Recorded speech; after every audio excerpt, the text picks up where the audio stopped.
বড়সড় দুর্ঘটনার হাত থেকে রক্ষা পেল ট্যাঙ্কারবাহী ট্রেন।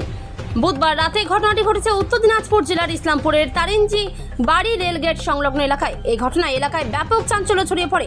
জানা গেছে, তেল বোঝাই ট্যাঙ্কারবাহী চলন্ত ট্রেনে আগুন দেখতে পান স্থানীয়রা। এরপর রেলগেটের কর্মী ও স্থানীয়দের তৎপরতা দ্রুত আগুন নিয়ন্ত্রণে।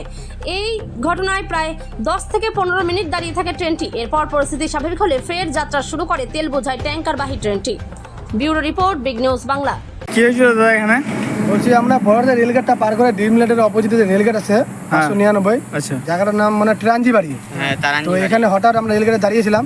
আচ্ছা তো হঠাৎ দেখতে একটা মানে গাড়ি আসতেছে, যা রেলগেট পড়ছিল, ফট করে দিকে একটা পেট্রোলের গাড়ি আসতেছে। এবার নিচে চাক্কার মধ্যে আগুন লেগে গেছে, দুটো চাক্কায়, আচ্ছা দুটো। ফট করে সঙ্গে সঙ্গে তৎক্ষণাৎ আমরা যে এখানে রেলগেটে যারা থাকে দায়িত্বে তাদেরকে জানালাম। ফট করে আমরা ট্রেনটাকে থামালাম। মানে একটা বড় শহরও রক্ষা পেলো এবং গ্রামবাসীরও রক্ষা পেলো। কারণ একটা পেট্রোলের গাড়িতে আগুন লাগা মানে বুঝতে পারছেন কতটা ভয়ঙ্কর। তড়ি ঘড়ি তৎক্ষণাৎ যদি আমাদের চোখে না পড়তো তাহলে আজকে একটা বড় দুর্ঘটনা ঘটে যেত। তারপরে যাই হোক, ওটা দাঁড়ানোর পর ওটা নিবানো হলো। তারপর এখন গাড়ি ছেড়ে দেওয়া হলো। মানে একটা বড় সড়ো রক্ষা থেকে সবাই বেঁচে গেলো। ঠিক আছে। কিছুক্ষণ আগে এখানে ট্রেন দাঁড়িয়ে যায়। প্রত্যক্ষদর্শী যারা ছিল তারা বলছে যে তারা দেখতে পায় যে চাকার মাঝে আগুন লেগে গিয়েছিল। খুব সম্ভবত অয়েল ট্যাঙ্কার ছিল। মূল ব্যাপার, হ্যাঁ ঘটনাটা সত্যি। মূল ব্যাপার ওই বড় রেলগেট পার হওয়ার সময় বড় রেলগেটে যে গার্ড থাকে, ও প্রথম এটা দেখে তারপরে গার্ডকে খবর দেয়। গার্ড এই আমাদের এটা তাঞ্জিবাড়ি বলে, এই গেটে খবর দেয়। এই গেট থেকে তারপরে ট্রেনটি থামে।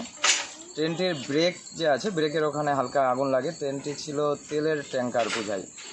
তো আগুন লেগেছে মানে এটা একটা ভয়ানক জিনিসই। তো অল্পের জন্য একটা মানে অল্প থেকে আতঙ্ক থেকে একটা রক্ষা পেল আর কি।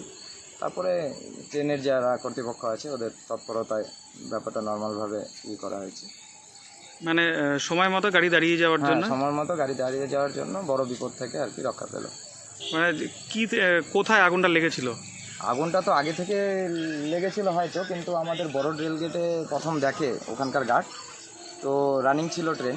না, অনেকে বলছে যে দু চাকার মাঝে না ব্রেকে, ব্রেকের মধ্যে আগুনটা লাগে। ওই গার্ড দেখাতে ওই গার্ড পরে মেন অফিসে ফোন করে এখানে আমাদের রাঞ্জিবাড়ি গেটের এখানে ফোন করাতে গাড়ি দাঁড়িয়ে যায়। তারপরে আগুন ওরা নিভিয়ে তারপরে আবার গাড়ি রওনা দেয়।